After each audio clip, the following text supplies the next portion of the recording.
క్షయవ్యాధి నివారణ దినోత్సవ సందర్భంగా పెద్దపల్లి పట్టణంలో టీబీ అవగాహన ర్యాలీ నిర్వహించారు. జిల్లా వైద్య ఆరోగ్య శాఖ అధికారి డాక్టర్ కె ప్రమోద్ కుమార్ జెండా ఊపి ర్యాలీ ప్రారంభించారు.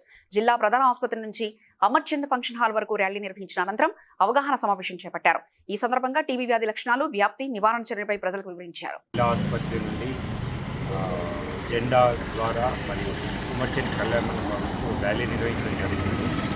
ప్రజల్లో అవగాహన కల్పించడం యొక్క ముఖ్య ఉద్దేశం ఈ టీబీని అంతమొందించాలని ప్రపంచవ్యాప్తంగా 2030 వరకు టార్గెట్ పెట్టుకున్నారు.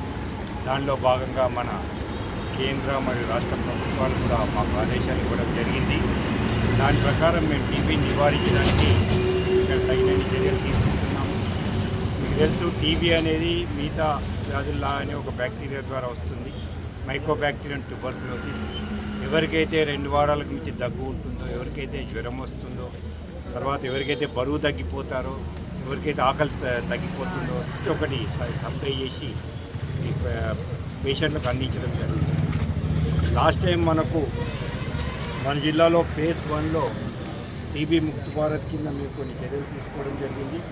మన జనాభా లక్ష్యం 1,64,795. క్లోజ్ కాంటాక్ట్ టీబీ లేకున్నా కూడా టీబీ ప్రివెంటివ్ థెరపీ అనేటివి కూడా మేము